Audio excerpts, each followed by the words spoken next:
Hi, welcome to another episode of Let's Get Social. I am Dee Scrow, and today I wanted to bring in a very special guest to talk about finances. You know, are we ever ready for retirement?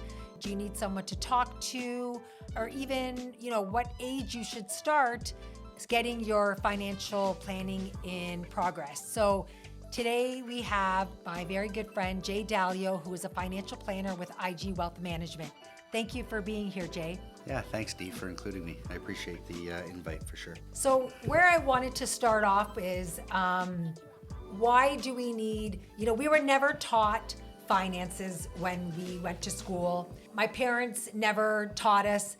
It was basically, I got my first job at 16 and, I got my first paycheck and I would spend it, Sounds fun.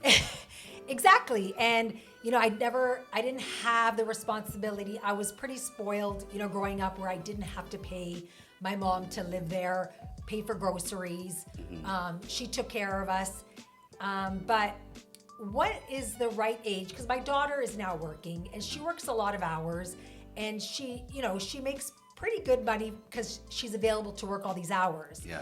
We have taught her, and tell me if this is right or wrong, but we have got her to, when she gets paid, to take out 25% of her pay and we put it in a savings account for her. So she's been at her job for a couple of years and, she's already saved up, about $15,000 within 2 years. Yeah, good for her. Is that the right thing to do? Yeah.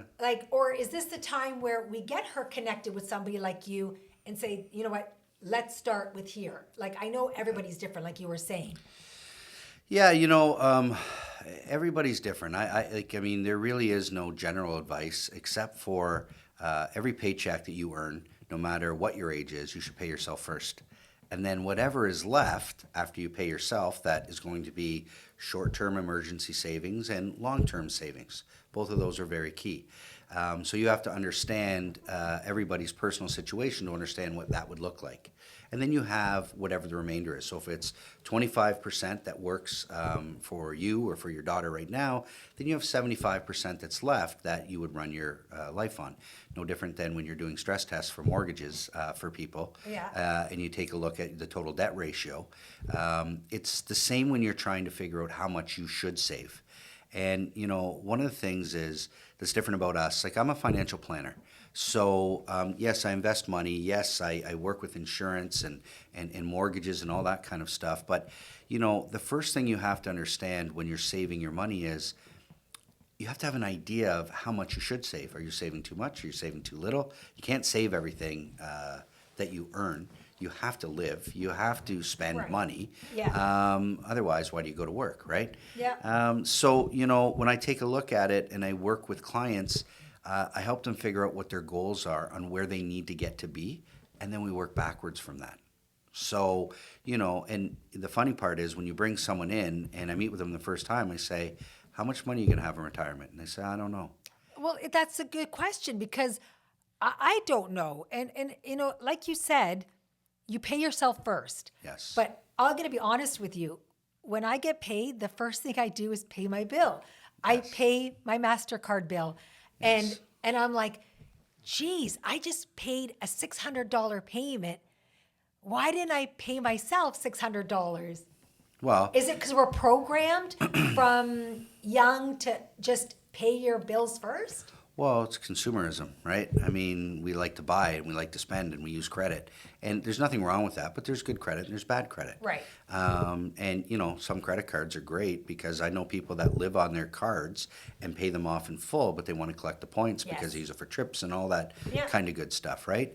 But I mean, by paying yourself first, if you know you're getting $1,000 you're different because you're a commission structure and, your money that comes to you fluctuates up and down, right? But, for the most part of whatever comes in, you need to figure out what your expenses are, of course. But I think before we even have expenses, if we do it at a young age, like we're talking about your daughter, and we're understanding that you live off of 75% of everything that you earn, you're never going to be in a bad spot. You're always going to be in a good spot. And the younger you start, the better you get. And the unfortunate part, and I hear that they're changing it and they're putting some programs into post-secondary, which I think would be fantastic. Yeah. Just basic life skills, right? Yeah. How do I budget? What is, some simple tax rules?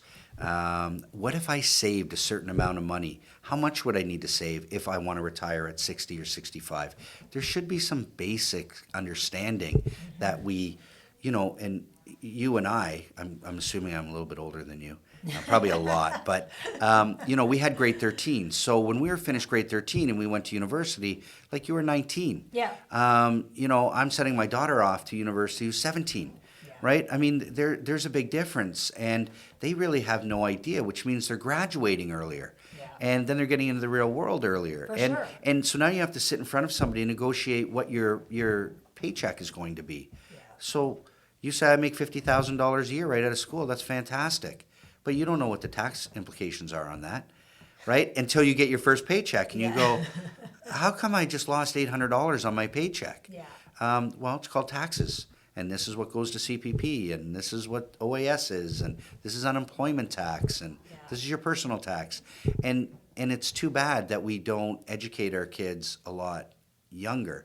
And so I do work with, I get a lot of requests from my clients to, could you sit down with my kids? They're 18 years old, or they're 20 years old, or they're just out of school, and can you help them and show them? And whether they become a client or not, just having that conversation to get them to understand at least pushes them along a little bit further. Oh, for sure. Because, I know with my kids, they'll listen to other people. Right. Well, listen, my kids too. My kids don't listen to me. So, I'll have to get you to have the talk with them about saving money. So. Yeah. So, but even talking about taxes, like I hate taxes. Yeah, well, you and me both. But listen. I don't mind pay. Look. We all have to pay taxes. No, I get it. And I'm good with it. And I pay my fair share of taxes. Yeah. But part of what I help my clients understand when they meet with me is, we work our entire life, and we pay taxes, and we pay lots of taxes. And the better you do in life, the more taxes you pay. Yeah. And that's good because it helps our whole society. Because of all the pockets of money of our taxes and where they go. However, when you retire, if you only invest in RSPs, if you only have a pension, and then you collect your CPP and you collect your OAS, what happens is you're never in a lower tax bracket. And to me, it seems a little bit backwards that why would we pay the same amount of tax or close to the same amount of tax when that tap is turned off and there's no revenue coming in and all we're doing is living off of savings? Right. So part of what I try and help my clients get to is I try and get them to an 18 to 20% tax bracket in retirement, as opposed to paying 42 or some paying 53% while they're working years, right? And so the government's still getting their money. And in fact, if we do a lot of tax deferral on investments and savings that we have, the government will still get their money. They'll get it out of the estate. But there's different ways to set up savings plans that you have different buckets of monies and different accounts, and it determines how much money we pull out of each of those, right, of the tax structure that we're going to be in retirement. So, like I said, every individual is completely different. Yeah. So, the advice that I would give, you and your husband would be different than another couple that maybe are teachers and both have pensions. Yeah. And what happens is our old age security gets clawed back if we earn too much money. Yeah. And so what we want to be able to do is we've paid into that our entire lives, and we should be able to access that money. Yeah. Just because we did a good job saving money, we shouldn't be penalized. No, for sure. Right? Yeah. So I think there's different strategies that I help clients understand on which direction they should go in terms of savings vehicles that they utilize. Right, because sometimes I think, I'm like, what is the point of an RSP? Like, it's like you put money there, you can't touch it to a certain age, and then if you try, they tax you. Yes. And it's like, is it even worth it? Well, it is. I mean, it's a great tool, in my opinion, to combat taxes that you owe. So, like, if you're self-employed and I'm self-employed, and we owe taxes at the end of the year. Yeah.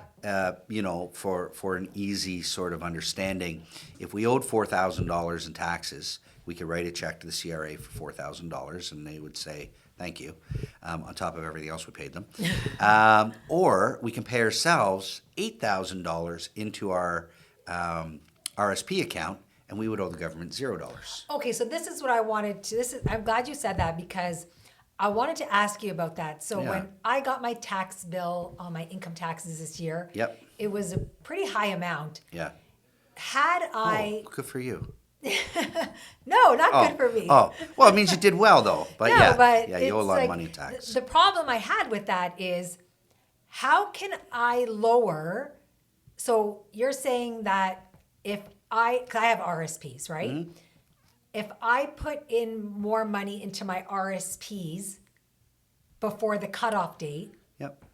that would lower my taxes Correct. for the following year? No. So okay. So I don't. Okay, so say my tax. Are you incorporated or are you not incorporated? No. Okay. So you're a say commissioned salesperson. Yeah. Right. Yeah. So you have the first 60 days of the following year. So you earned income in 2021. Okay. And then you have January and February of 2022 Yeah. to contribute to your RSP that will affect your taxes in your tax bill from 2021. So the key is you actually have to be on top of things and get all of your, for me as a self-employed salesperson, I have a commission statement on December 31st. That's my last statement of the year. Yes. And it shows me on that final statement, it'll say, this is how much you made. Right. This is how much your expenses were. This is how much maybe I've already paid to tax installments. And then there would be a difference. There would be a gap that I know that I would have to pay, right? So Okay. again, saying at the end of that year, I know it's $4,000, okay? That I would owe because I've talked to my accountant in the first 60 days, okay? That's the key because they're always super busy, right? But you want to confirm and just say to your accountant, or maybe you do your taxes on your own and you can run it through any tax program, if this is the amount. And then if it is, then you would, if you're at a bank or you got somebody like me that you utilize, you would say, I owe $4,000 in taxes. I would double check that for you. And then I would say, D, you got to put in $7,800 and then your tax bill should be $0. Okay. Now it's $0 today, but later when you want to withdraw your RSPs, you're going to pay probably about 35% on the low end or 33% on when you take that money out. But it's also going to determine if you have pension income coming in, if you have CPP, if you have OAS, that's all taxable income. So it's like a floating taxable rate when you take the money out. Okay? So it could be 42% that you pay when you pull the money out later in life. So sometimes what we can do is we can defer some of those withdrawals in retirement. And that's where I help people understand. When I meet with clients and I take what they currently have saved, what their savings plan is moving forward, if there's a pension coming in or not, I can put that all together. And what I help people understand is if you say, I want to retire at 65, which is about 30 years from you from now, right? 30 years from now. Right. So when we get there, I can tell you in 2052, based on the savings that we have and where we're going, how much money you're going to need, what taxes you're going to pay, and what accounts we're going to pull from.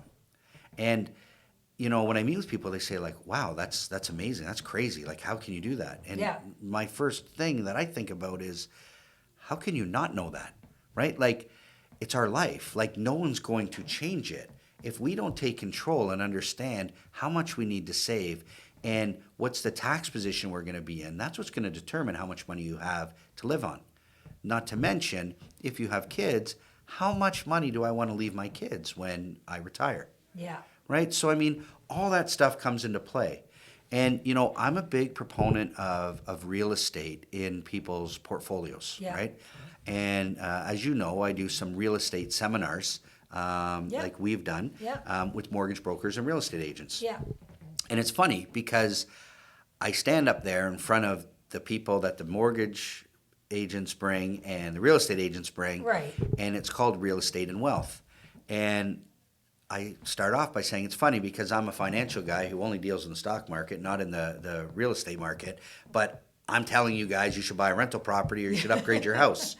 And, the real estate market, as you know, is a great way to earn money. So I'm not opposed to having liquid and bricks and mortar. Yeah. And I think it's actually a good blend and it's a good way to diversify your portfolio overall. Right. And one of the big things that I think of, there's 3 tax-free saving strategies in the country of Canada that all of us have opportunities to. Okay. And that's a tax-free savings account. It's all the equity growth inside your principal residence. And the third thing is, it's called a whole life insurance policy. And it's an insurance policy that's permanent, that never goes away, and you pay it either for 10 years or 20 years. Okay. And inside of that insurance policy, it has 2 streams. It has a cash investment policy, which grows tax-free, the same as an RSP or a tax-free savings account. And the other part is a death benefit. And what we can utilize that is, once we're done paying it, and say, so, D, you're 35 years old, you pay it for 10 years, you're 45 years old, and you're going to retire at 65. Okay. The cash value inside of that insurance policy is going to grow for another 20 years. Right.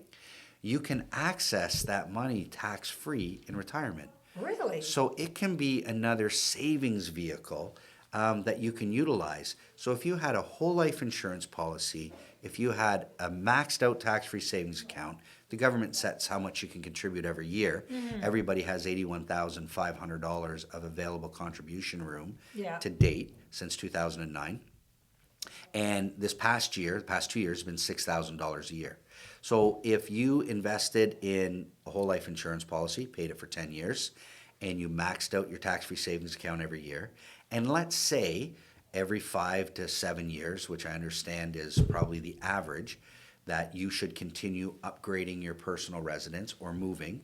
Doesn't need to be a bigger house, could be a better location. Mm-hmm. And the value will continue to grow. And when you get to 65, I'm a big proponent of using your principal residence as an avenue to fund your retirement. So if you did nothing else but keep upgrading your home, maxing out your tax-free savings account, and when you're young, buy a 10-pay whole life insurance policy, all your income in retirement would be tax-free. Because we would sell a $3 million house, buy a $2 million house, because we don't have kids, and they better not be living at home by then. But who knows, right? But you sell a $3 million house, you buy a $2 million house, you're still living mortgage-free, and you got $1 million of tax-free money. Wow. So it's how we invest that and where we put it that you could really lower your tax rate in retirement. And especially, this is very important for working couples that have pensions. So teachers, city employees, police officers, firefighters, you get these pensions, and you go, yeah, but I'm going to get $6,000 a year. Yeah, or a month. You're going to get $6,000 a month. Yeah. But it's fully taxable. Yeah. So $6,000 a month is going to turn into like $4,100, and you're going to say, but like I get more take home right now. Like I can't take a discount. Yeah. And that's the unfortunate part, because when I talk to people and they say, I'm good, I don't need to talk to you, I got a pension, I'm looked after. Yeah. They don't know that they're looked after. No, it's true, because we get the same thing when we part of our due diligence, we have to offer life and disability insurance with every mortgage. Yeah. And the first thing they say, oh no, I have it with my work, don't need it. Yeah. And they have a massive mortgage, and I'm like, okay. But do you until realize, something happens. Until right? something happens. But it never happens to me or you. It always happens to other people. That's what they say, right? Like, that's what they think. And I mean, and part of our planning, when we go through everything and we try and understand and learn as much as we can before we make any suggestions, those are 2 things that we look at. And especially young couples or couples that have kids and they still have liabilities and debts that are going on and things they have to fund in the future. Insurance, there's temporary insurance and there's permanent insurance. And I talked to you about the permanent insurance as Right. using that as part of, maybe estate and legacy because it never goes away, but also maybe a way to pull out some cash, tax-free cash in retirement.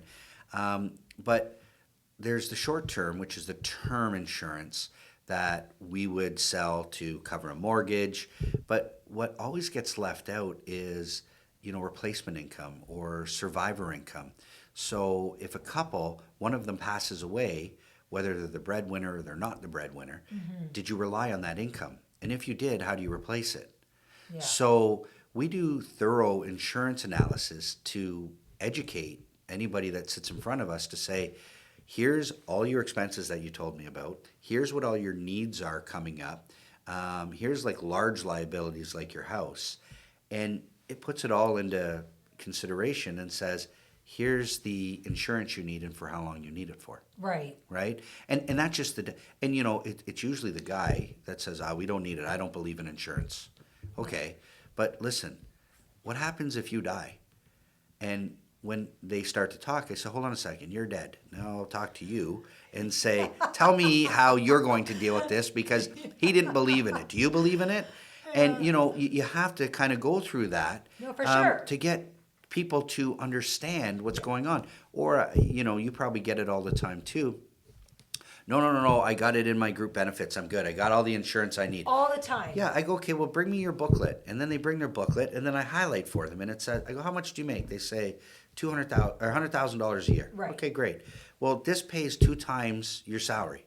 So you're dead, and your spouse is going to get $200,000. But there's $700,000 in debt, and she's out the $100,000 or he's out the $100,000 that you used to make. So what do you do about the insurance? Yeah. And so that's when people start going, oh, I never thought of it that way. And again, this is when I talk about high school curriculum or any sort of school curriculum. The teachers are going to shoot me talking about this stuff. But no, but it's true. But it is true. It's valuable. That stuff there should be an understanding. And I tell my clients all the time, I bought on all my kids, I bought insurance on them from a very young age because they're insurable. And when you buy temporary insurance on kids, it's not so much that you think they're going to die. It's about making sure that they are insurable. Because if they get diabetes, if they get some sort of injury, if they get something where they're no longer insurable and they're 25 years old, they haven't even started their life, that creates a big hole and a large risk in someone's overall planning strategy. Yeah. Where if you buy them temporary insurance, it's always convertible to permanent insurance. So if they do get a diagnosis at a young age, no problem. We can convert that. It'll be more expensive, but we can convert it to a permanent plan. Yeah. Right? So there's always protection. And again, like you're talking about, God forbid, what happens if you get sick and you can't go to work anymore because you just can't? How do you pay your bills? That's what disability's for, right? I always talk about this is the best, critical life insurance. Critical life insurance has what's called return of premium. So think of it this way. I know you're a good driver, never been in an accident. I know you've never got a speeding ticket, right? Yeah. I'm sure Vito will attest to that. Yes, Vito will attest. Yes. So you drive for 30 years, 40 years. Okay. You never get in an accident. You were the best driver ever, and you've paid $100,000 in insurance over your lifetime, okay? Yep. For the just in case. Okay. And you call up your insurance agent and you say, can I have my $100,000 back because I didn't get in an accident, I didn't get any speeding tickets, and you guys never had to pay me any money for anything I did. That's a fair question. What would they say to you? No chance, No right? chance in hell. Thanks, but thanks for being a great client. You made us a lot of money. Yeah. When you buy critical illness insurance, and what that is, it covers, I think it's 26 to 28 major illnesses of multiple versions of, cancer, heart attack, stroke, and you get sick, but you live and you survive. Okay. Okay? Yep. So say it's a $250,000 policy you have. That comes to you tax-free. 30 days after you survive any of these major illnesses, you get paid out a lump sum of $250,000. Oh. Okay? Okay. So you can use that for multiple things. It can be income replacement if you didn't have disability or or you need a disability topped up, or maybe it's for ongoing treatment for whatever your illness was, for rehabilitation that maybe the government doesn't cover, or you can go out of country to get something done quicker to, extend your life, to help your family. Yeah. So critical illness is very important. Now, on the good news part, when you turn 65 and you paid $100,000 into making sure you had that coverage, or whatever the number is, I'm making up numbers here, but your premium was $100,000 over 30 years, the day you turn 65, the insurance company cuts you a check back for $100,000. Oh. So, in my opinion, it doesn't make any sense for every single Canadian to not have critical illness insurance that only helps you if you get sick and live, right? But Yeah, like why wouldn't we, like, when I try and have this conversation with people, like, no one wants to answer my calls. But, like, I'm telling you, as soon as someone gets sick, they call me and go, you know what?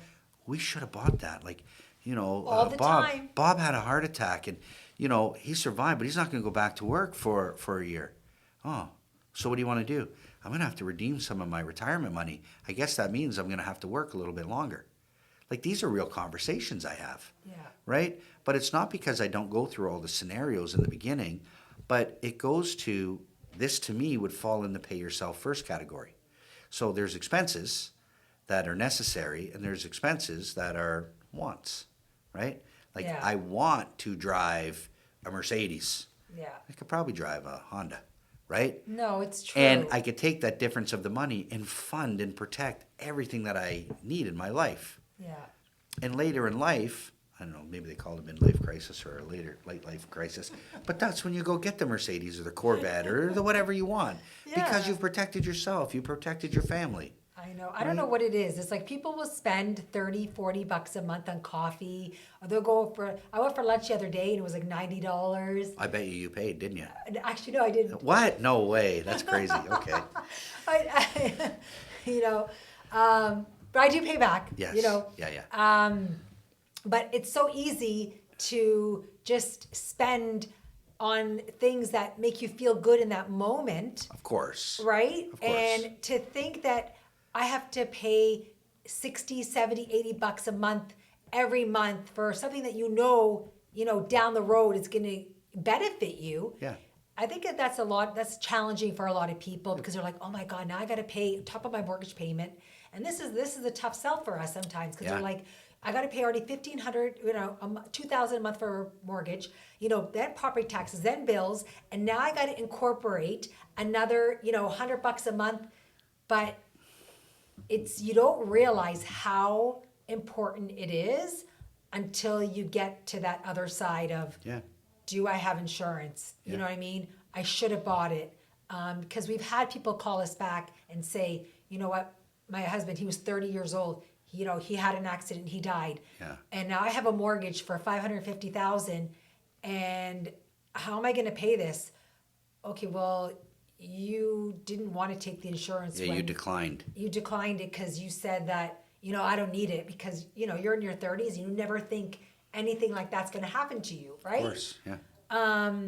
But, I hope that people realize that the younger you start, the cheaper it is. Is that fair to say? Yeah. Like, how old are your kids? My daughter is 19, Yeah. and my other daughter will be 17 in a couple months. So, as an example, so my kids were probably around that age, the boys anyways, were 19, 17, and the girls were 14 and 13, or it's horrible, right? I should know my kids. I should know my kids' ages. Anyways, but I'm thinking backwards. They're older too now. many kids. But I know. But anyways, so the boys, I think they were 19, 17, something like that. And I bought them $500,000 each of term 10 coverage. Because they'll get to be adults when they're 27, 29. They can buy their own insurance. Yeah. But it cost me like $18 a month to make sure that they have insurance. Oh, They wow. don't, they don't know, right?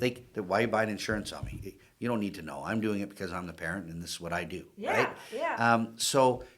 It's super inexpensive, but you're covering and helping the health of your family should anything go wrong. And it's not even about the death benefit. Like I said, it's if something happens to their health in those 10 years, we can always convert that whole policy to make it a permanent policy. so that it will continue to grow with them over time. Does it get more expensive? Yes.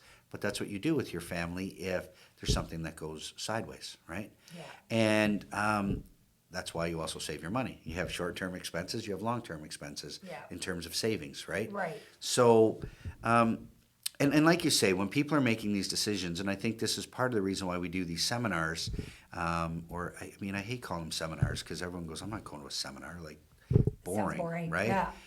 But that's why we give them pizza and beer. And then Yeah. you just say, hey, you want to have pizza and beer and I'm going to talk at you? Yeah. It gets people through the door. But Yeah. I think the first thing, and what I say is, when I ask people, say, what's your biggest asset? And they're like, oh, I got this RSP, or I got a pension at work. No. Like, your biggest physical asset is your house.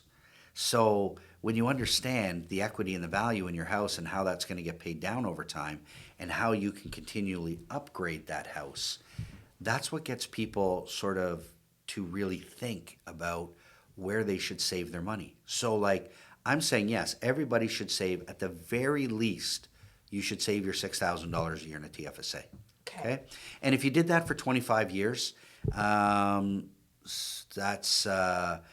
that would probably grow, in an average of 5 to 6% net of all your fees and all that kind of crazy stuff that no one ever wants to pay either. No. But you probably would end up with about $400,000.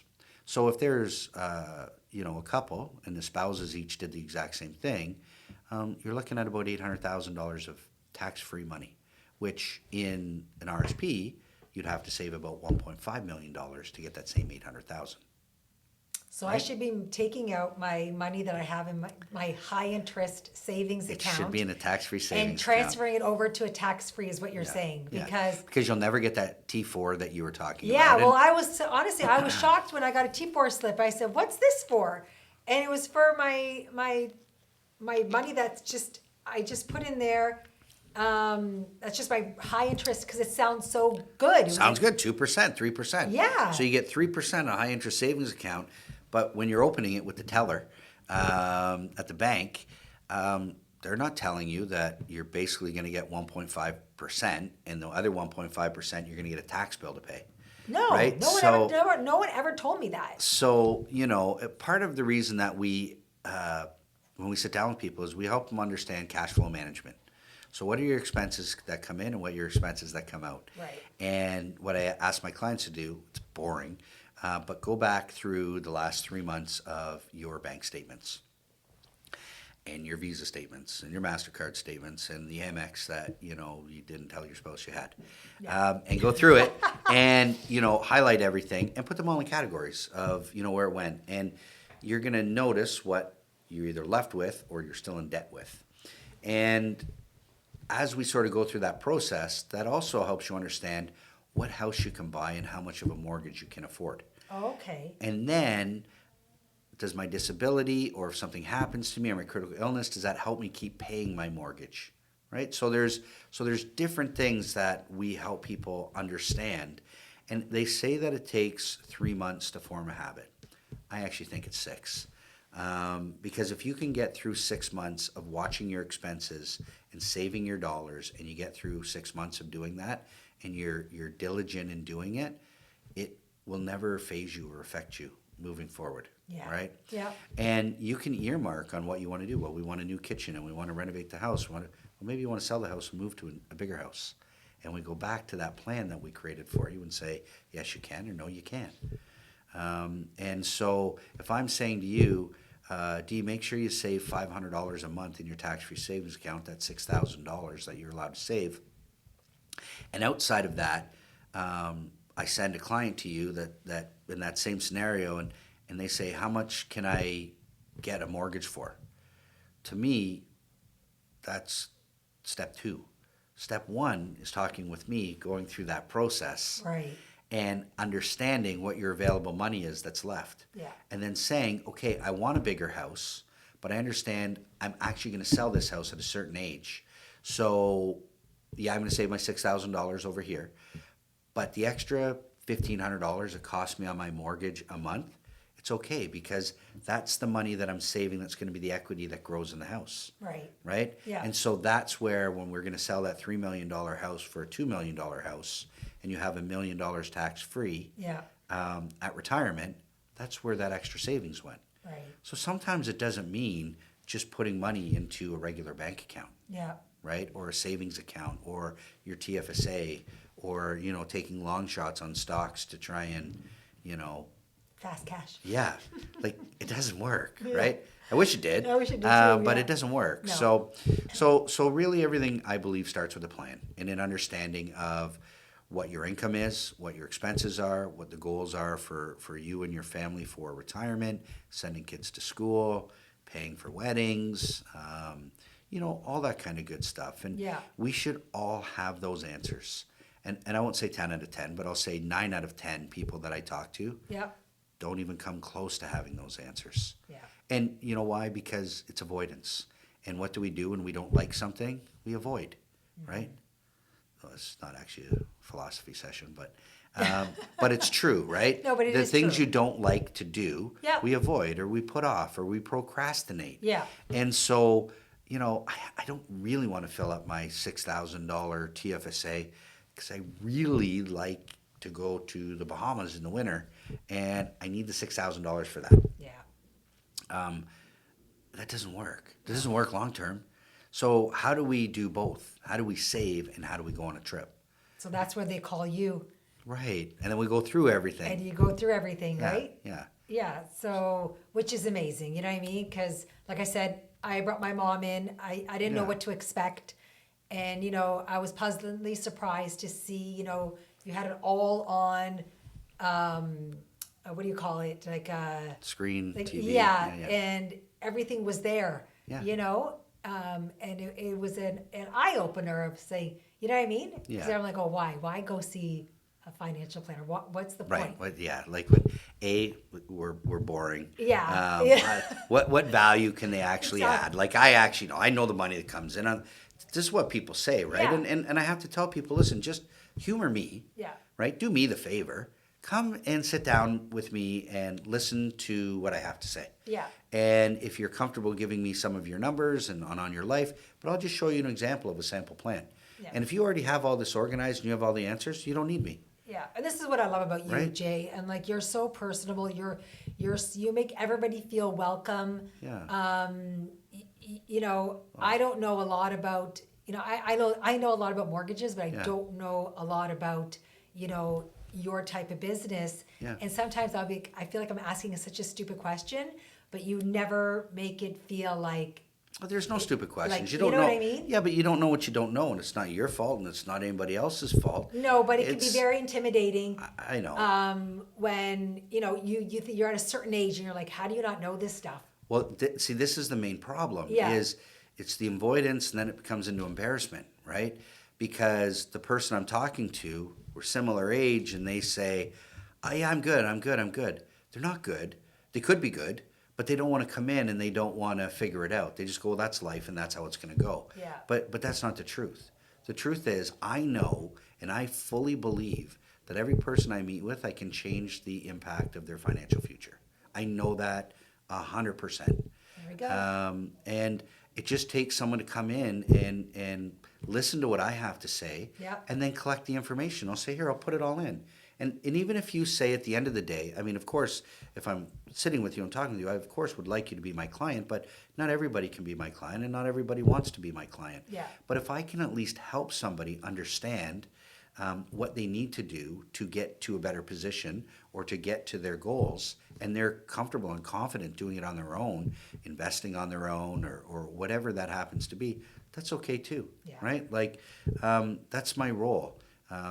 My role is to help people understand where they need to get to and how to do it with money, Amazing. right? Amazing. So, Oh, thank you so much. That has been, honestly, this has been a huge insight. I've learned a lot in Yeah. such a short period of time. yeah. And I hope that, anyone watching this or listening to this will definitely reach out to you because you know your stuff. And I just love, shout out to Terry Shaw. Yeah. You know, we have so much fun, you know, when we get together. Yeah. And hopefully we can actually do another seminar. Yeah, I'm trying to come up with a better term or word or something for it, but You know, beer I and just, pizza. I've, you know, I'm at a loss for words. But you know, the only thing that I want to say is, you Yeah. know, and you know, talk about you reached out to me because you needed a second opinion for your mom, right? Yes. And that happens often. I get people that they might not, you know, want to be a client, but they got a parent or they got a family member that they want a second opinion on. Yes. And you had told me, well, my mom's already got all the answers from the bank because they gave her a financial plan. Yep. And when you came and sat down with me, it was 2 pages. It was 2 pages. And the plan was basically, here's how you take out all your money, and hopefully you're still you're not alive by the end because you're going to run out. Yeah. And here's the big tax bill you're going to have. And there really was no advice. No. And so what I think we were able to do for your mom is really, it was the same pot of money. It was just simply putting it into a different strategy and plan. Yes. Which really saved her a ton of tax and really allowed her to do a lot of different things that she wasn't getting from a bank. And I'm not slagging the banks at all. I'm just saying we take a little bit of a different approach or a larger approach on really understanding the client and the financial plan that goes along with it. And like I said, the reason I like my job so much is everything is different. Every person is different. Every situation is different. And, you know, really that's our goal, is to help each individual get to where they need to be. Amazing. Yeah. Yeah, no, that's great. You So. know, thank you so much, Jay. Yeah. And Yes? I need your mom to maybe, you know, make me something again. Like, her food is she- fantastic, you know? I was kind of hoping when I came today there would be like a little bit of something for me to take home, but that's okay. Actually, she cooked It's okay. I don't know if you see our video, but she cooked for us. We had our vision boards. We were doing vision boards last Friday. Yeah. And she did all of the food for our whole team. Actually, Jamie, shout out to Jamie. Jamie was our videographer that day. And I said to him, I'm like, my mom said, you better take this food and make it look good on social media. I'm sure And there Jamie was ate no 5 trouble plates. doing it. Yeah. Yeah. So listen, I'm in for vision boards next time. Wherever it is, I will come if I can get a little plate or something like that. Expect a surprise visit with Yeah, some okay. baklava. Okay, fantastic. Oh my God, amazing. Thank you so much. Well, thanks for having me today. Yeah, for sure. Appreciate it.